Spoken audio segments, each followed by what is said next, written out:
Nouvelle chronique, oui, chronique à faire. Donc, nouveau chroniqueur, nouveau veston, tout est nouveau sur toi, Joël, pour cette première. Donc, bienvenue. Dans l'équipe de Dernière Minute. Merci beaucoup. D'entrée de jeu, on va clarifier un peu le sujet de ta chronique parce que là, il y a des gens qui vont dire « ouais, moi, à faire, ça ne m'intéresse pas. Je suis pas entrepreneur, je navigue pas dans le milieu. » Donc, on va s'intéresser à quoi? En fait, on va parler des affaires, mais je vais essayer de plaire autant aux personnes qui sont vraiment intéressées aux affaires que monsieur et madame tout le monde. Puis on va essayer de les intéresser avec des sujets de l'actualité. Voilà, de l'actualité. Et pour ceux qui veulent se lancer en affaires aussi, oui. Ils pourront écouter tes bons conseils. D'ailleurs, on vous avise qu'il est un peu comme un dragon. Donc, si par magie, Joël est intéressé à votre projet, il investira dans celui-ci. On vous tiendra au courant des futures chroniques. Il y en a 12. Perdez pas de temps, là. On préfère une chronique spéciale aussi pour annoncer le choix de Joël, dans quelle entreprise tu as décidé d'investir. C'est intéressant. Oui. Et il faut que la personne écoute les chroniques et prenne conseil de toutes tes recommandations. Donc, voilà, Joël. Donc, je m'arrête là-dessus pour qu'on puisse parler d'un sujet que tu as décidé de choisir pour cette première, soit la crise de logement. Donc, quand on parlait d'actualité, d'affaires, c'est le cas de le dire, c'est débarqué cette crise de logement-là depuis un bout ou c'est la pandémie qui a amené ça un peu? Bien, je vais te relancer la question. Mélanie, combien tu penses de logements locatifs qui manqueraient au Québec à créer d'ici 2030? D'ici 2030? Oui. Donc, je sais qu'il en manque beaucoup. Je dirais 860 000. Bravo, je vois que tu as bien lu mes notes avant de passer en ondes. Exactement. Oui, c'est ça? Oui, la CHL a estimé à 860 000. J'ai lancé un chiffre comme ça, Joël. Je suis surprise de ma performance. Donc, c'est à 860 000, énorme. on parle à peu près d'une 100 000 par année. Une des problématiques qu'on vit en ce moment, c'est que, par exemple, cette année, on estime qu'il y aurait en ce moment des mises en chantier pour 35 000 logements. Il en manque beaucoup pour se rendre à 100 000. Beaucoup. Et là, on cumule le chiffre qui va augmenter aussi l'année d'après. Donc, le 100 000 n'est plus tant là, si on le perd en partant. Exactement. Donc, le gouvernement fédéral a décidé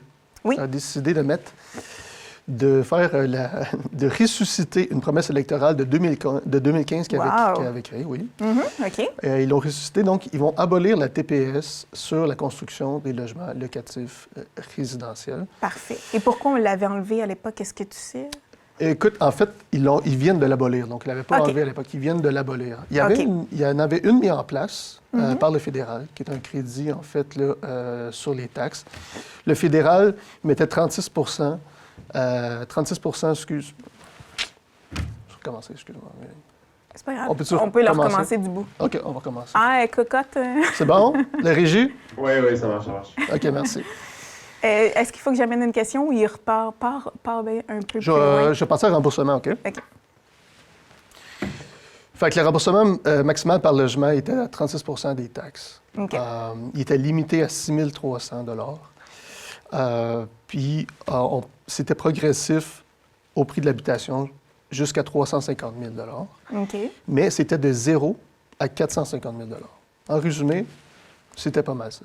OK. Donc là, il n'y a plus de critères. On donne les crédits de taxes au complet. Plus de marge de prix, il n'y a plus de marge de prix. C'est 100 Par contre, on ne sait toujours pas si le provincial va suivre la tendance ou non. Puis, au provincial, en ce moment, c'est pas mal 0 Je vais te nommer, juste pour le plaisir, les critères du provincial. D'accord. Donc, remboursement maximal qui correspond à 36 des taxes de TVQ. Ça ne peut pas dépasser 7 182 De retour. Exact.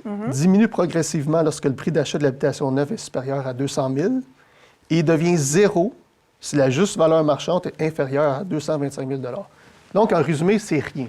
Parce que construire aujourd'hui, c'est ce que j'allais dire. Il me semble que ce n'est pas des prix élevés. Donc, on se demande en ce moment, est-ce que le provincial va suivre la tendance? Est-ce qu'ils vont aller avec le fédéral et marcher main dans la main dans cette direction-là? On sait qu'il y a d'autres provinces déjà qui en ont parlé au Canada, qui seraient intéressées à aller dans la même direction pour les crédits de taxes. La PCHQ, ça fait longtemps qu'ils en parlent. En fait, ils veulent que ce programme-là soit bonifié, soit bonifié, pardon. OK. Ils en ont parlé depuis des années, mais ils ne voulaient pas bonifier nécessairement... au niveau des prix. Exactement, sur la marge des prix.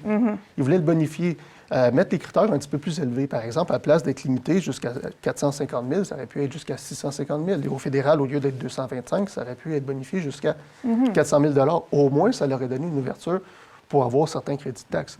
Mais là, le fédéral a fait... tout augmente, on s'entend qu'il faut suivre aussi là, au niveau de la réglementation.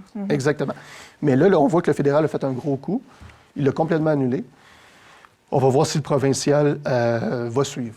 Mais il faut comprendre que pour la construction, parce qu'on va se demander pourquoi monsieur, madame, tout le monde est touché par ça, et non pas juste les constructeurs. La réponse, en fait, c'est que quand on est taxé 15 ou moins certains crédits de taxes, entre 10 et 15 sur notre construction, il faut soit financer ce pourcentage d'argent, ou le mettre plus en mise de fonds. Donc, dans les deux côtés, ça affecte notre rentabilité. Exactement. L'entrepreneur doit le donner, il va aller le prendre ailleurs. Exactement. Donc, c'est nous qui allons se retrouver à payer plus. C'est qui va... Exactement ma question que j'allais te poser. Qui va finir par payer la facture pour qu'il y ait une rentabilité qui est jugée correcte? Ça va être le locataire. Bon, là, il y a tout un débat sur savoir c'est quoi la rentabilité qui est correcte et tout. On ne rentre pas là aujourd'hui, mais c'est souvent le locataire qui va finir par payer la facture. Donc, c'est sûr qu'avec un crédit et on de taxe... le remarque dans les prix exactement. des logements aujourd'hui. C'est assez fou, là. Bien, exactement. Je vais te sortir une certaine donnée intéressante. Mais est-ce que ça incite, Joël, avant que tu passes à la suite de tes choses, est-ce que cette abolition de, pas je me trompe, TPS, ça a amené des nouvelles constructions? Est-ce que les entrepreneurs, bon, ça leur a donné un peu plus le goût? Ils s'attendent à plus, là, encore en ce moment? C'est sûr que c'est salué. Là, ça fait à peu près 4-5 jours au moment où on se parle. Ah, OK, c'est tout frais. Exactement. On est tellement d'actualité. On est d'actualité, c'est le but de l'émission. Donc, c'est sûr que c'est très récent que ça a été fait. Selon toi, ça va avoir un impact? Ça va avoir un impact, mais il faut que les provinces suivent. C'est le fun d'avoir 2, 3, 4, 5 de différence. Oui. Pourquoi je ne dis pas 5 direct? C'est qu'il y avait déjà un programme en place. Donc, le pourcentage peut fluctuer. Mais si le provincial suit, ça fait 15 là, on commence à avoir quelque chose de vraiment intéressant pour stimuler le marché.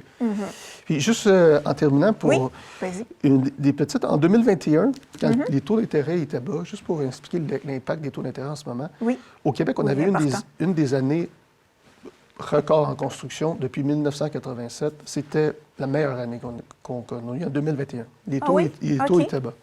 Maintenant, on voit l'inverse. Les taux sont élevés, puis on s'en va dans une année qui n'est vraiment pas intéressante. Donc, c'est sûr qu'il va falloir stimuler le marché. Et puis, si je peux lancer 2, 3 autres pistes, ce serait intéressant peut-être si la municipalité aussi pourrait aider avec des crédits de taxes, si on pourrait créer des pourcentages de taux d'intérêt régressifs sur 4-5 ans, donc des crédits de 2 par année la première année, 1,5 la deuxième, et ainsi de suite par là-bas. Il y a d'autres avenues qui est possible de faire. Ça va devoir c'est quoi nos paliers gouvernementaux vont décider de faire. Voilà. Bien, Joël, écoute, merci. En plus, j'ai tout compris. Ah, ben voilà, là, écoute, je vais me lancer dans le domaine de la construction. Why not? Donc, pourquoi pas? Donc, Joël, merci. Ça a bien été, cette première. Oui. On ne dira pas aux gens qu'on était rendu à la prise 12 à cause de moi. Non. Mais merci. On se retrouve la semaine prochaine. Es-tu déjà prête pour ta deuxième chronique? Pas encore. On garde la surprise. On garde la surprise. Donc, on se retrouve la semaine prochaine. Merci. Bon. À la semaine prochaine.